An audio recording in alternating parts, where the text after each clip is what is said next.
From the studios of Farm Journal Broadcast,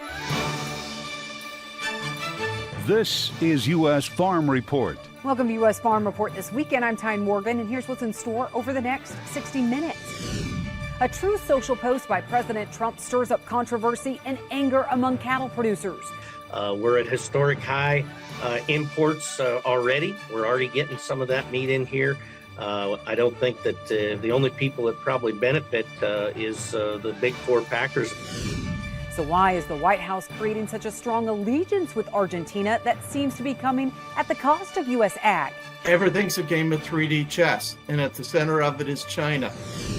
The financial situation across farm country continues to erode. The working capital reserves have been drawn down here multiple years in a row. And that liquidity issue is really starting to impact some of the broader financial indicators. But is this a repeat of the 1980s? That's the question we ask coming up on U.S. Farm Report.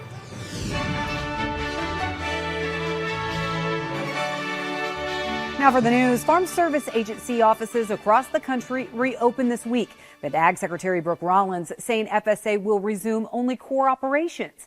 That does include farm loan processing, that's ARC and PLC payments, along with other critical programs. Each office will have 2 workers, and Rollins added reopening the offices despite the government shutdown will now enable farmers to get cash payment checks. The other thing I would say is just access to the operating and ownership loans through the Farm Service Agency's loan program. Those help banks extend credit as well. And so if we hadn't have seen the USDA open these offices here this week and this kind of continued, I don't know how long this is going to continue. But, if this continued, I think we would have had even more banks start declining operating notes for producers, just because some of them rely on that partnership with FSA to be able to do that. Brown also added the office's reopening is also good news for farmers who rely on the marketing loan program in the fall to help with cash flow. All told, Rollins says farmers and ranchers will get access to $3 billion worth of aid from existing programs.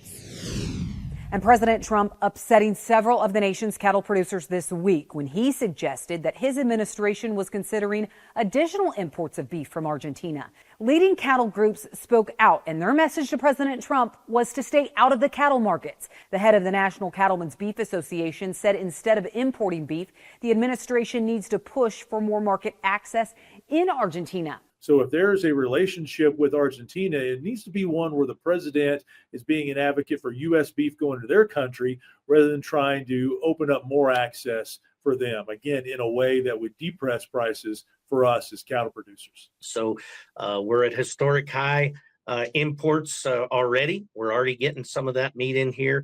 I don't think that the only people that probably benefit is the big four packers and the importers to buy that cheap beef and put it into a much higher price market.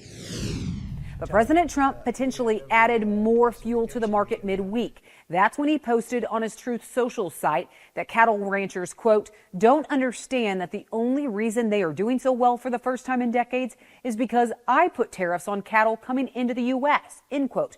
Going on to say that it would be nice if these cattle ranchers would understand that, but they also have to get their prices down because the consumer is a very big factor in my thinking also, end quote. And in another post saying, quote, tariffs on other countries saved our cattle ranchers, end quote.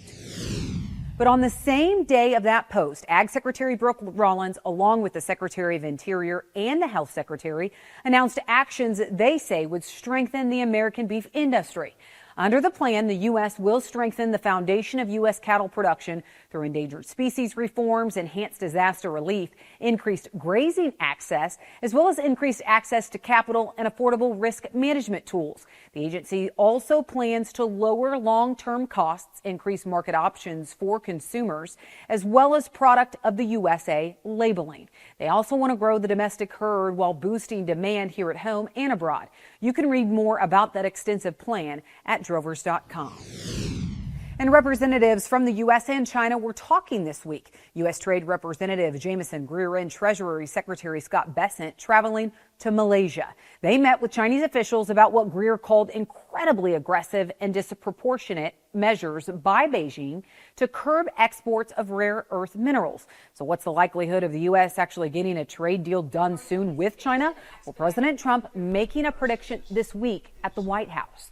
China and I will have a really fair and really great trade deal together. I want them to buy soybeans. They stopped buying our soybeans because they thought that was punishment. And it is punishment to our farmers, but we're not going to allow that to happen. The White House confirming this week that President Trump will meet with President Xi next week as part of a trip to Asia. But it seems trade talks between the U.S. and Canada have now soured, with President Trump announcing he is ending all trade negotiations with Canada. That's because of a TV ad opposing U.S. tariffs. The president saying the ad misstated the facts and called it egregious behavior aimed at influencing U.S. court decision. Later making another post saying, quote, Canada has long cheated on tariffs, charging our farmers as much as 400%. The president has moved to impose steep U.S. tariffs on many goods from Canada, but it doesn't impact those covered under the U.S.-Mexico-Canada trade agreement.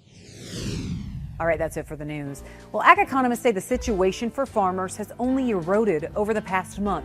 Part of the reason is China not buying, but that's not the whole story. So is this a repeat of the 1980s? That's our Farm Journal report coming up next. U.S. Farm Report is brought to you by Pioneer. Plant with confidence. Plant the #1 corn and soybean seed in the U.S. Pioneer.